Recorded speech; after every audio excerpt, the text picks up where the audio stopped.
көжегім. Түлкі мен тырна. Баяғыда түлкі мен тырна дос болыпты. Бір күні түлкі тырнаны қонаққа шақырғысы келді. «Досым тырна, маған қонаққа кел», деді. Тырна түлкіге қонаққа келді. Түлкі ботқа пісіріпті.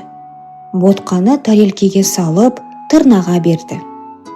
Тырна ұзын тұмсығымен тарелкені тырс-тырс еткізді, бірақ ештеңе жей алмады. Ал түлкі рахаттанып, ботқаны өзі жеп қойды.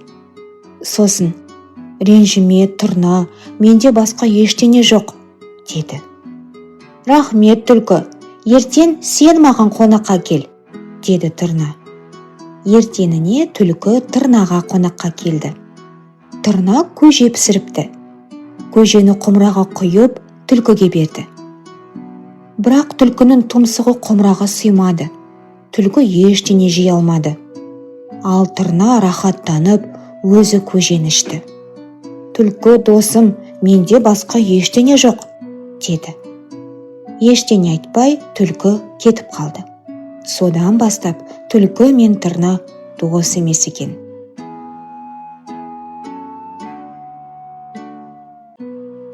Ай неге жалаңаш қалды?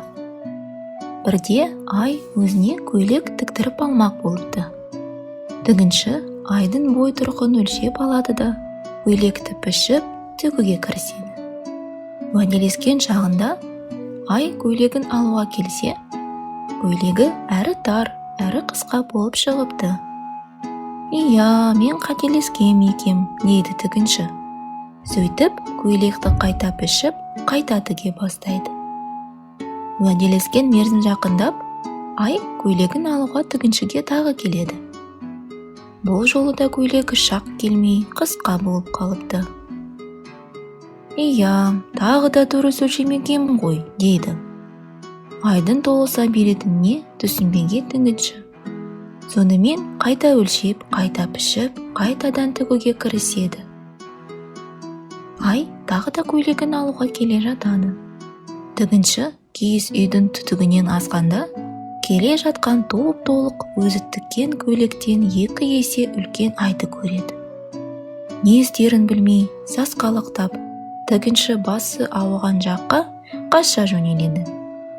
Ай ары іздеп, бері іздеп, тігіншіні таба алмай қалады. Сол себепті ай көйлексіз жалаңаш қалыпты.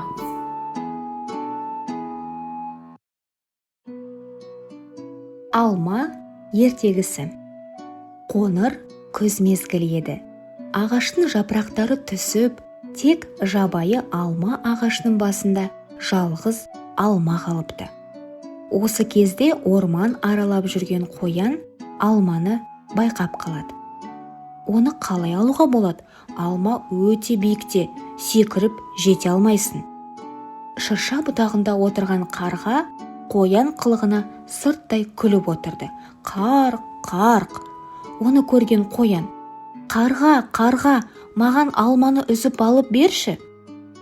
Қарға ағаш басына ұшып барып, алманы үзіп алады. Бірақ алманы тұмсығымен қармап ұстай алмай, жерге түсіріп алады. «Рахмет саған, қарға», деді де қоян алманы жерден көтермек болды. Ал жерге түскен алма жаны бардай дыбыс шығарып, қозғалып, жүгіре жөнелді. Бұл қалай? Қорқып кеткен қоян ағаш алмасын түбінде ұйықтап жатқан кірпінің тікеніне құлағанын түсініп: «Кірпі, кірпі, тоқта, тоқта», деп айғайлады. «Менің алмамды қайда алып бара жатырсың?» Кірпі кідірместен: «Бұл менің алмам, ол төбеден құлады, ал мен болсам, оны ұстап алдым». Қоян да қояр емес: «Алмамды қайтарып бер, оны тауып алған мен». Таласып жатқан қоян мен кірпіге қарға қосылады. «Босқа таласасыңдар, алма менікі, мен оны өзім үшін үзіп алғанмын». Олар бір-бірімен түсінісе алмай, алманы әрі тартып, бері тартып, орман айғайдан у-шу болып кетеді. Сол кезде Қорбанбай аю келіп қалады. «Бұл не деген айғай-шу? Мазамды алдыңдар ғой». бәрі оған жақындап: «Сен, аю, біздің ормандағы ең үлкен әрі ең ақылдысың. Сондықтан бізге алманың кімдікі екенін айтып берші», деп аюға оқиғаның қалай болғанын баяндап төрелігін сұрайды. Аю сәл ойланып сұрады: «Алманы кім тапты?» «Мен», деді қоян. «Ал алманы кім үзіп алды?» «Мен», деп қарқ етті қарға. «Жақсы, кім оны ұстап алды?» «Мен ұстап алдым», деді кірпі.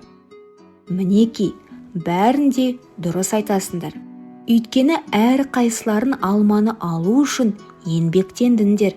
Алма бәріндікі».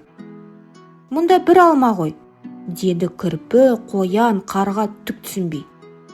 «Бұл алманы теңдей бөліңдер. Әр қайсын бір-бір бөлігін алыңдар», деді аю. Мұны естіп бәрі қуанып кетті. «Бағанадан бері біз бостан босқа таласқан екенбіз ғой». Кірпі алманы 4 бөлікке бөледі. Қоянға 1 бөлігін беріп: «Бұл саған, қоян, сен алманы бірінші көрдің». Екінші бөлігін қарғаға беріп: «Бұл саған, қарға, сен алманы үзіп алдың». Үшінші бөлігін кірпі аузына салып: «Бұл маған, өйткені алманы ұстап алған мен». Кірпі аюға 4-ші бөлігін беріп: «Бұл саған, аю». «Маған не үшін?» деп таңқалды аю.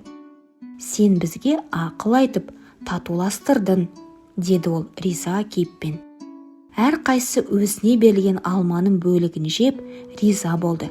Өйткені аю ешкімді ренжітпей дұрыс, әділ шешім шығарған еді.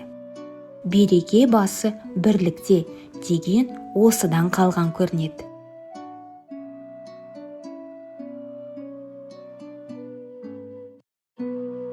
Қарға баласын апағым дер, кірпі баласын жұмсағым дер.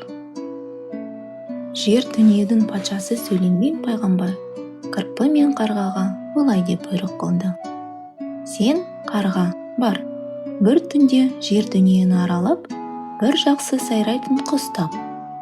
Бұл құсты үйдің бас жағындағы тұрған қапасқа отырғыз. Таң атқанда бұл құс мені сайраған даусымен оятсын.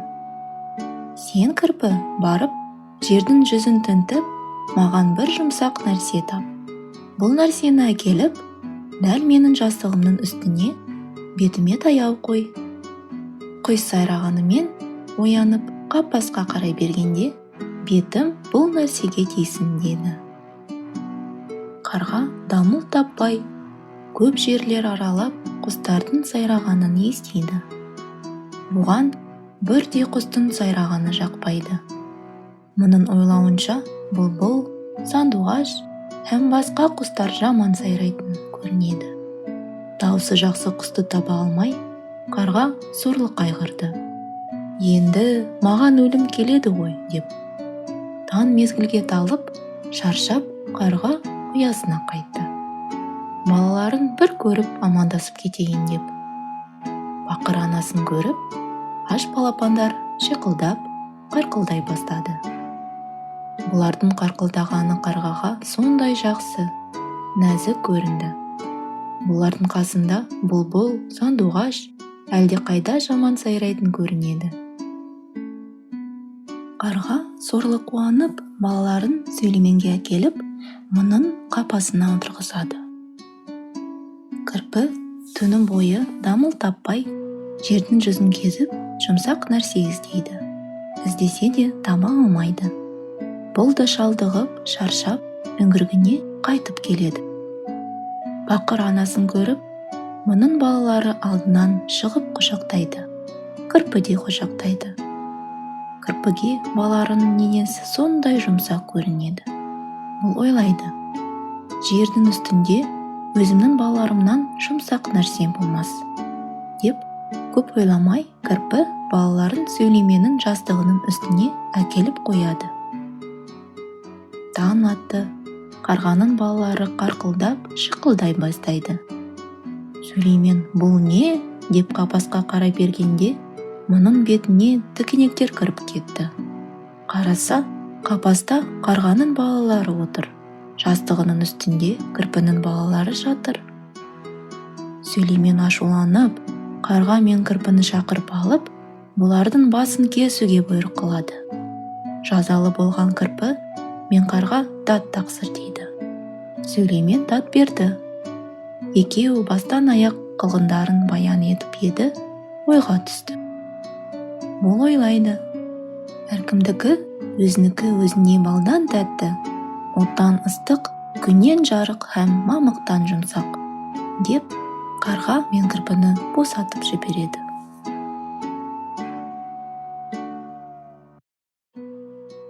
Құбыжық кариес. Баяғыда кариес деген құбыжық болыпты. Ол өте кішкентай болды. Кішкентай болғаны сондай, оны көзбен көру мүмкін емес еді. Сондай ұсақ болғаннан қарамастан, ол өте зиянды болды.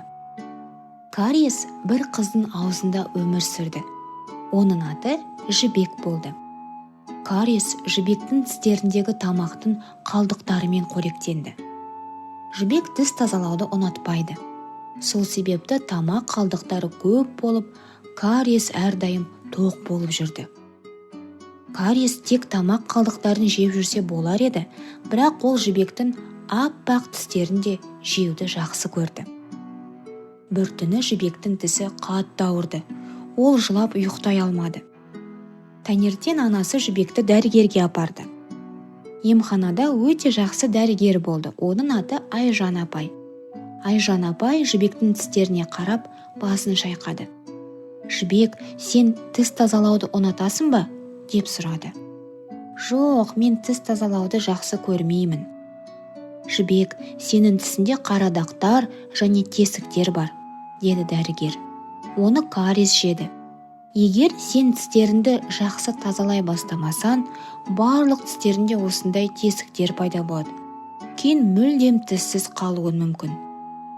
Жібек оның тістерінде кариес отырып, оның тістерін рұқсатсыз жейтіні ұнамады. Айжан апай кариес жеген жібектің тістерін емдеді. Және кетерде: «Жібек жан, сенің тістерін енді аппақ. Тістерін осылай әдемі болу үшін таңертең және ұйықтар алдында тазалауды ұмытпа». Жібек анасымен үйге қайтты. Сол күні кешке тістердің бірінде түскі асқа жеген тамақтың қалдықтарын жеп, ойнақтап, кариес отырды. Бір мезетте жақындап келе жатқан тіс щеткасын көрген кариес келесі тіске секіріп кетті. Ол щеткадан құтылдым деп ойлады. Себебі жібектің тіс тазалауды ұнатпайтынын білетін. Бірақ тіс щеткасы өз жұмысын тоқтатпай, тістерді тазалай берді. Кариес қорқып қалып, ең алыстағы тіске қаша жөнелді. Енді не болатынын көрейік деп ойлады ол. Таңертең бәрі қайталанды. Жібек барлық тістерін, қуыстарды өте ұзақ және мұқият тазалады. Қорқыныштан дірілдеп, кариес ең алыс бұрышқа тығылды. Сол күні кешке щетка қайтадан пайда болды. Кариес тоқтаусыз тыныс алып, бар күшін салып, жібектің тістерінен қаша жөнелді. Балалар, сендер кариестен қорғанып жүрсіңдер ме? Тістерінде таңертең және ұйықтар алдында мұқият тазартып жүрсеңдер, кариес сендерге жоламайды. Өйткені кариес деген құбыжық щеткадан қорқып қашады екен. Патша мен бұлбұл. Бұрынғы өткен заманда бір патша болыпты. Оның сарайы әлемдегі ең көркем зәулім сарайлардың бірі болған екен. Бірақ патша өз елігіндегі кереметке аса мән бермейтін бейбақ бір патша болыпты. Сарай маңында сарайдың әсемдігімен жарысқан, әлемдегі ең әдемі гүлдер өскен үлкен бір бау-бақша болыпты. Халықтың айтуынша ең ғажабы сол бақшада мекендейтін бір бұлбұл болыпты. Сондай әдемі дауыспен сайрайтын бұл құстың атақ-даңқын естігендер ұзақ елдерден де келіп көруге асығатын болыпты. Бір күні бұлбұлдың даңқы патшаның да құлағына жетіпті. Алайда патша бұл хабардан хабарсыз болғанына қатты ашуланып, уәзірін шақырып: "Бұл қалай болғаны? Неге менің хабарым жоқ сарай бақшасындағы бұлбұлдан?" Уәзір оған жауап бере алмапты, өйткені оның да бұлбұлдан еш хабары болмапты. Дереу бағбанды шақыртып: "Сарайда әлемге танымал бұлбұл бар екен, неге айтпайсың бізге?" десе, бағбан: "Ғафу етіңіз мырзам" депті. Оған уәзір: "Тез арада маған оны тауып әкел" деп айқай салыпты. Бағбан барлық жерді іздестіріп сұрастырса да бұлбұлды еш таба алмапты. Содан уәзір бір шаруасын тауып патшаға: "Бұл біреулердің ойдан шығарған әңгімесі болу керек" десе, патша одан сайын ашуланып: "Жоқ, олай болуы мүмкін емес. Маған бұл хабарды сенімді адам жеткізді. Дереу бұлбұлды тауып әкеліңдер, немесе барлығынды жазалаймын" депті. Сарайдың асханасында жұмыс істейтін қызметші қыз бағбанға келіп: "Іздегендеріңізді бұл жерден таба алмайсыздар. Қаласаңыздар, мен сіздерді оның жанына ертіп алып барайын" депті. Мұны естіп қуанған сарай қызметкерлері дереу бұлбұл мекендейтін тоғайға қарай жол тартыпты. Бұлбұл тұратын жерге келгенде қыз: "Кішкентай бұлбұл" деп айғайлапты. Бұлбұл бір ағаштың бұтағынан көрінген кезде: "Патшамыз сені көргісі келіп, дауысыңды естігісі келіп жатыр. Егер бізбен бармасан, патша барлығымызды жазалайды" депті. Бұлбұл оған келісімін беріпті. Жолай оның әсем дауысын тыңдап, барлығы сарайға келіпті. Сөйтіп патшаның құзырына шығып, бұлбұл әдемі даусымен ән шырқай бастапты. Даусынан әсерленген патшаның көзінен жас парлап, әр жүзіне қуаныш ұялапты. Патша бұлбұлға: "Менен не тілеуің бар? Айт" депті. Сонда бұлбұл: "Мен үшін ең үлкен сый сізге қуаныш сыйлау." Баршаның сүйіспеншілігіне қауышқан бұлбұл сарайдағылардың асыл тәжіне, бақ-дәулетіне айналыпты. Бұдан былай сарай бақшасына орналасып, үнемі әсем даусымен патшаға ән шырқайтын болыпты. Ел тұрғындары бұлбұлдың әндерін тыңдау үшін сарайдың айналасына жиналып тұратын болыпты. Бір күні патшаға бір сыйлық сандығы келді. Ішін ашып қараса, құнды гауһарлармен, асыл тастармен безендірілген ойыншық бұлбұл шығыпты. Шыныдан жасалған бұл ойыншықтың төбесінде бұрандалы кілті болыпты. Кілт бұралғанда шынайы бұлбұлдың дауысы шығатын көрінеді. Уақыт өте келе шынайы бұлбұл патша тарапынан өзіне назар аударылмай қалғанына ренжіп, бір ыңғайын тауып сарайдан ұшып кетіпті. Күнде әсем үнімен сайрап жүрген ойыншық бұлбұл бір күні бұзылып қалады. Бұлбұлдың даусына үйренген патша сол кезде ғана шынайы бұлбұлдың жоқтығын сезініп, оған әділетсіздік жасаған ұғыпты. Қайғысынан науқастанып, төсек тартып жатып қалыпты. Күн өткен сайын жағдайы нашарлап, халықты қатты қам жепті. Оның шарасыз күйін көрген жұрт жағдайының жақсармайтын ойлап, жаңа патша тағайындауға бел байлапты. Патшаның сырқаты және жаңа патшаның тағайындалу хабары сарайдан ұшып кеткен бұлбұлдың құлағына да жетіпті. Патшаның өзін жақсы көретінін, істеген ісіне өкінетінін естіген бұлбұл оған көмектесуге шешім қабылдап, дереу патшаның жатқан бөлмесінің терезесінің алдына ұшып келіп, әсем даусымен ән шырқай бастапты. Төсегінде жатқан патша бұлбұлдың даусын естіп, қайта өзіне келе бастапты. Таңға жуық патша аяғынан тұрып, ауруынан жазылып кетіпті. Патша өзін емдеген бұлбұлдың әсем даусы екенін біліп, бұдан былай оны әрдайым жақсы көретінін айтыпты, және бұлбұл да анда-санда келіп ән шырқап тұратынына сөз беріпті.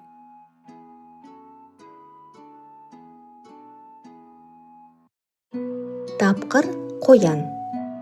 Бірде орманда аңдардың патшасы арыстан бәйге жариялапты. Ол бір қазан суды қайнаттырып, осы суды кім ішіп қойса, көп сыйлық берем деп шарт қойыпты. Көп сый-сияпаттан дәмеленіп, бақтарын сынап көргісі келген аңдар бірінен соң бірі келеді. қанша өжеттенсе де олардың қай-қайсында қайнап тұрған суды ішуге батылдары бармапты. Ең соңында ойнақтай басып қоян келеді. Ол қып-қызыл шоқта тұрған қазанды көтеріп алады да, суды ыстықтай ішуді жақсы көремін деп жан-жағына қарайды. Ендеше іше ғой, дейді аңдар аң-таң қалып. Аңдардың бәрі қоянның не істейтін көздерімен көруге асығады. Қоян ұзыннан ұзақ қаз қатары тізіліп тұрған аңдарды жағалай жүріп, мінеке достарым, мынау ыстық су, көздеріңмен көріңдер, сенбестік танытып жүрмеңдер, деп бас-басына көрсетіп шығады. Қоян аңдарды басынан аяғына дейін аралап шығып, бәріне бірдей көрсетем дегенше қазандағы су суып қалады. Ал қолығын асырған тапқыр қоян суып қалған суды басына бір-ақ көтеріп сіміріп алады. Таңданған аңдар ауыздарын ашып көздерін жұмады. Тіпті олар қоянға қызыға қарай бастайды. Алданған аң патшасы арыстан қоянға көп сыйлықтар беріпті. Міне нағыз ер деп мақтапты.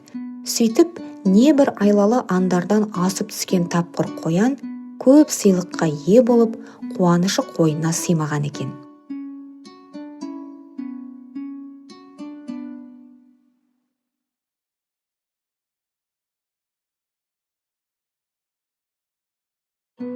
Торғай ертегісі.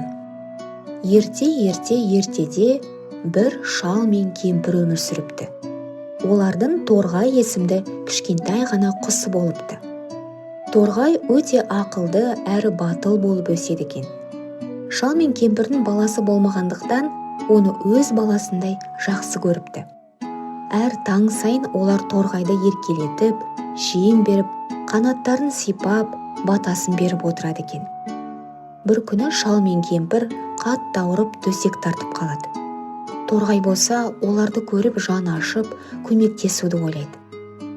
Ауылдың ортасындағы үлкен бәйтерек түбінде самұрық құсы өмір сүретін естіп, одан көмек сұрауға бел буады. Самұрық құс барлық ауруды емдейтін шөптерді білет деген аңыз болған екен. Торғай қанаттарын қағып, ұзақ сапарға аттанады. Жолда жел, күн, жаңбыр оның қанаттарын шаршатып, оны түрлі қиындықтарға тап қылады. Бірақ шал мен кемпірді аман қалдыру үшін ол тоқтамастан ұша береді. Күндердің күнінде Торғай бәйтерекке жетеді.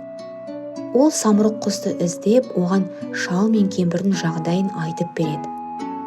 Самұрық Торғайдың батылдығына тәнті болып, оған ем болатын ғажайып шөптің дәнін береді де, бұл дәнді шал мен кемпірдің ошағына жақын жерге егесін. Бірнеше күннен кейін бұл шөп оларды емдеп, оларға өмір сыйлайды дейді. Торғай шөптің дәнін алып, ауылға қайтып оралады. Шал мен кемпірдің үйіне жетіп, сол дәнді олардың үйінің маңайына егеді. Бірнеше күн өткен соң, дәннен әдемі шөп өсіп шығады. Және шал мен кемпір сол шөптің арқасында сауғып кетеді. Содан бері ауыл тұрғындары Торғайды батылдық пен адалдықтың символ ретінде құрметтепті. Ал шал мен кемпір болса Торғайды өз баласындай жақсы көріп, әр күн сайын оған рахмет айтып, оған арнап дастархан жайып отырады екен.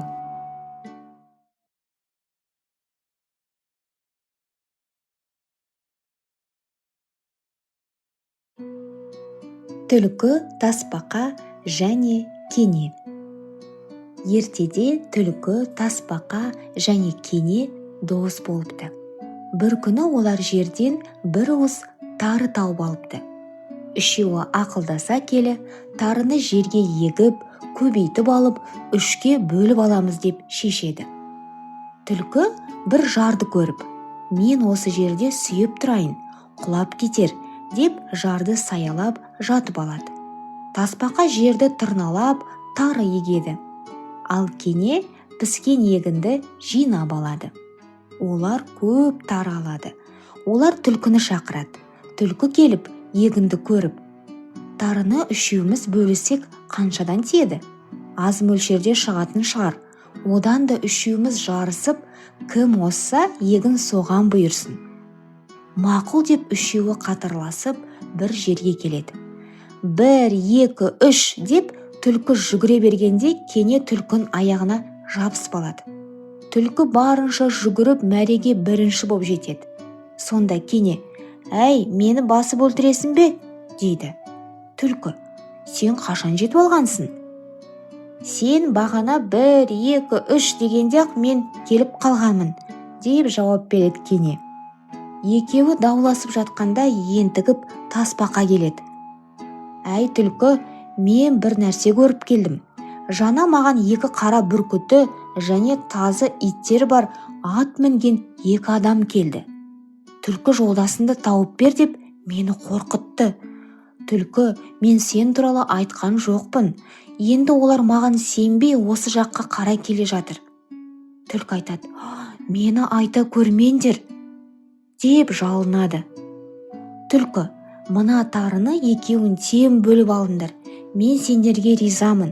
Аңшылар мені сұраса, білмейміз қайда кеткеніндендер», деп түлкі қашып кетеді. Сөйтіп тарыны тасбақа мен кене екеуі бөліп алыпты. Үйшік ертегісі. Бұл орманда болған оқиға еді. Ашық алаңқайда кіп-кішкентай ескі үйшік тұрған. Бірде оны қасынан жүгіріп өтіп бара жатқан тышқан көреді. Тышқан тоқтап: «Сүп-сүйкімді кіп-кішкентай бұл үйшікте кім бар?» деп сұрайды. Ешкім жауап қайтармайды. Тышқан бос үйшікке кіріп, осында тұрады. Біраз уақыттан кейін үйшіктің маңына секіріп бақа келеді. «Сүп-сүйкімді кіп-кішкентай бұл үйшікте кім бар?» «Мен тықырлауық тышқанмын, ал сен кімсің?» «Мен бақылдауық бақамын. Кел, бірге тұрайық». Бақа бақ-бақ деп бақылдап үйшікке секіріп кіреді. Тышқан екеуі тіл табысып бірге тұрады. Енді үйшік қасына ытқып-ытқып қоян жетеді. «Сүп-сүйкімді кіп-кішкентай бұл үйшікте кім бар?» деп сұрайды. «Мен тықырлауық тышқанмын. Мен бақылдауық бақамын, ал сен кімсің?» «Мен қорқақ қоянмын. Кел, бірге тұрайық». Қоян да үйшікке кіреді. Осылай үшеуі бірге өмір сүре бастайды. Алыстан бұл үйшікті түлкі көреді. Ақырын басып жақын келіп терезесін қағады да: «Сүп-сүйкімді кіп-кішкентай бұл үйшікте кім бар?» деп сұрайды. «Мен тықырлауық тышқанмын. Мен бақылдауық бақамын. Мен қорқақ қоянмын, ал сен кімсің?» «Мен қу түлкімін. Кел, бірге тұрайық». Үйшіктен түлкіге де орын табылды. Достар енді 4 болды. Үйшікке тілі салақтап, айналасына алақ-жұлақ қарап қасқыр жетеді. Ол есікті қағып қырылдаған даусымен: «Сүп-сүйкімді кіп-кішкентай бұл үйшікте кім бар?» деп сұрайды. «Мен тықырлауық тышқанмын. Мен бақылдауық бақамын. Мен қорқақ қоянмын. Мен қу түлкімін, ал сен кімсің?» «Мен сұр қасқырмын. Кел, бірге тұрайық». Қасқыр қысыла-қымтырыла ішке кіреді. Әйтсе де кіп-кішкентай үйшікке 5 де сыйып кетеді. Барлығы қосылып ән айтады, тату-тәтті өмір сүреді. Бір күні жидек теріп жүрген аю үйшік тұрғындардың салған әнін естиді. Ол үйшікке жақын келіп, бар даусымен: «Сүп-сүйкімді кіп-кішкентай бұл үйшікте кім бар?» деп ақырады. «Мен тықырлауық тышқанмын. Мен бақылдауық бақамын. Мен қорқақ қоянмын. Мен қу түлкімін, ал мен сұр қасқырмын, ал сен кімсің?» «Мен қорбанбай аюмын. Кел, бірге тұрайық». Аю ары-бері тырбандап үйшікке кірмекші болады. Бірақ оның басы енгенмен денесі сыймайды. Амалы таусылған аю: «Ендеше мен үйшіктің шатырына шығып тұрайын», дейді. «Жоқ, сен дәусің. Сен кішкентай үйшігіміз көтере алмайды. Қиратасың ғой», деп шырылдайды іштегілер. «Қорықпаңдар, түк те болмайды», деп аю олардың сөздеріне құлақ аспайды. Кіп-кішкентай үйшіктің тұрғындары амалсыздан келіседі. Аю қорбандап үйшіктің төбесіне шығады. Сол-ақ екен ескі үйшік сықырлап, шашылып қалады. тықырлауық тышқан, бақылдауық бақа, қорқақ қоян, қу түлкі, сұр қасқыр барлығы аман есен үйшіктен шығып үлгереді. Аю оларға ренжімейді.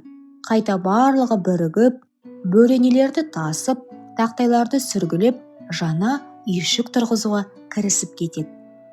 Осылайша достар өздеріне әп-әдемі жап-жаңа үйшік соғып алыпты.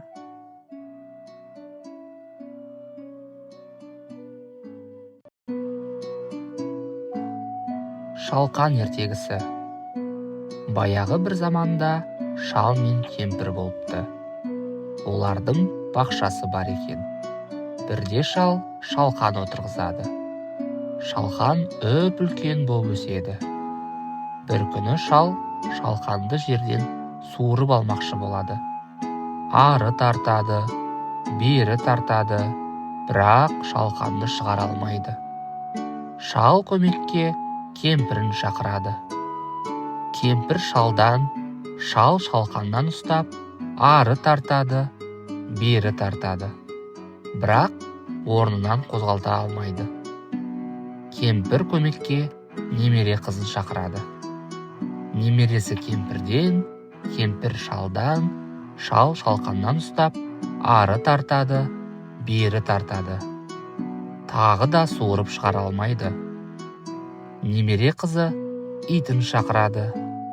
Ит қыздың етегінен, немересі кемпірден, кемпір шалдан, шал шалқаннан ұстап, ары тартады, бері тартады.